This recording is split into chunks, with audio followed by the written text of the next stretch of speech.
నా పేరు doctor Kranthi Kumar Reddy, consultant andrologist, Jai andrology and men's health. మాకు విజయవాడ, వైజాగ్, రాజమండ్రి, నెల్లూరు మరియు కర్నూలులో బ్రాంచెస్ ఉన్నాయి. నేను మగవాళ్ళలో ఎటువంటి సెక్షువల్ సమస్యలు ఉన్నా, అంటే అంగస్తంభన, సికల్స్లో ఉన్న సెక్షువల్ సమస్యలు ఏదైనా ఉంటే నేను దాన్ని ట్రీట్మెంట్ చేస్తాను. ముందుగా ఎవరైతే ఈ అంగస్తంభన లేదా ఎరెక్టైల్ డిస్ఫంక్షన్ సమస్యతో బాధపడతా మా హాస్పిటల్కి వస్తారో, ఫస్ట్ మేము వాళ్ళని ఎప్పుడైతే ఒక proper clinical history, sexual problem ఎలా స్టార్ట్ అయింది, ఎప్పుడు స్టార్ట్ అయింది, అండ్ అలవాట్లు ఏమైనా ఉన్నాయా, స్మోకింగ్, ఆల్కహాల్, షుగర్, బీపీ లాంటి ప్రాబ్లమ్స్ ఏమైనా ఉన్నాయని అని కనుక్కున్న తర్వాత నెక్స్ట్ ఈ హార్డ్నెస్ అసెస్మెంట్ అనేది జరుగుతుంది. దాని తర్వాత నెక్స్ట్ పేషెంట్కి ఒక సింపుల్ హార్మోన్ టెస్ట్, అంటే పేషెంట్ సైడ్ నుంచి హార్మోన్స్ ఎలా ఉన్నాయి, పెన్నిస్కి ఎరెక్షన్ రావడానికి సంబంధించిన హార్మోన్స్, టెస్టోస్టెరాన్, ప్రొలాక్టిన్, ఈస్ట్రోడియన్ లాంటి హార్మోన్స్ ఎలా ఉన్నాయి, అండ్ దాంతోపాటు పెన్నిస్ లోపల మజిల్ ఎలా ఉంది, ఆర్టీరియల్ హెల్త్ అంటారు, ఈ ఆర్టీరియల్ హెల్త్ ఎలా ఉంది, ఈ ఆర్టరీస్లో స్టిఫ్నెస్ ఏమైనా ఉందనేది చెక్ చేయడం జరుగుతుంది. ఈ సింపుల్ టెస్టులు చేయడం అనేది జరుగుతుంది.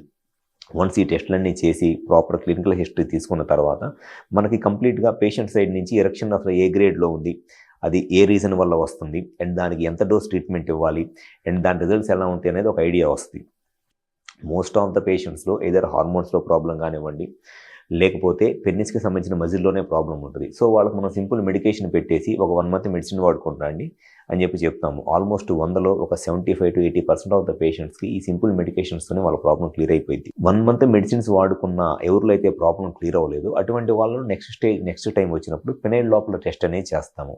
కానీ చాలామంది ఏం చేస్తారంటే ఫినైల్ లోపల టెస్ట్ ఫస్టే చేసుకుంటారు, లేదా కొంతమంది డాక్టర్లు ఫినైల్ లోపల టెస్ట్ పేషెంట్ వచ్చిన ఫస్టే ఫినైల్ లోపల టెస్ట్ అడ్వైస్ చేస్తారు. ఫినైల్ లోపల టెస్ట్ ఎప్పుడు కూడా ఫస్ట్ ఇన్స్టెంట్స్లోనే అవసరం లేదండి. ఎందుకంటే అది పెనిస్కి ఒక ఇంజెక్షన్ ఇచ్చేసి చేసే టెస్ట్ అనమాట. అది పెయిన్ఫుల్గా ఉంటుంది. అది అసలు ఎట్టి పరిస్థితుల్లోనే ఏ మెడిసిన్స్ వాడుకున్న ఎరెక్షన్స్ ఇంప్రూవ్ అవ్వట్లేదు అనుకున్నప్పుడే ఫినైల్ లోపల టెస్ట్ అనేది అసెస్ చేసుకోవాలి. అది జనరల్గా మా ప్రాక్టీస్లో నేను చేసేది ఏంటి అంటే పేషెంట్స్కి మెడిసిన్స్ ఇచ్చిన తర్వాత సెకండ్ టైం వచ్చినప్పుడు కూడా ఎరెక్షన్స్ ప్రాపర్గా లేవు అంటేనే మేము ఫినైల్ లోపల టెస్ట్ అనేది అసెస్ చేస్తాము. ఎందుకంటే 100లో 70 నుంచి 50 మందికి ఫినైల్ లోపల అవసరం లేకుండా ట్రీట్మెంట్ చేయడం అనేది జరుగుతుంది.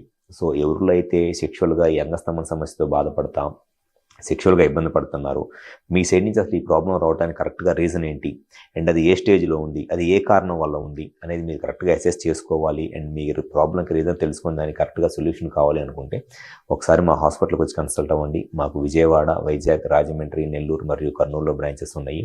ఈ 4 ప్లేస్లు ఎప్పుడైనా సరే హాస్పిటల్ నెంబర్కి కాల్ చేసి అపాయింట్మెంట్ తీసుకొని ఒకసారి వచ్చి కలవండి. డెఫినెట్గా మీ ప్రాబ్లంకి 100% రీజన్ ఏంటి అండ్ దానికి సొల్యూషన్ ఏంటి అనేది గ్యారంటీగా చెప్తాను. Thank you.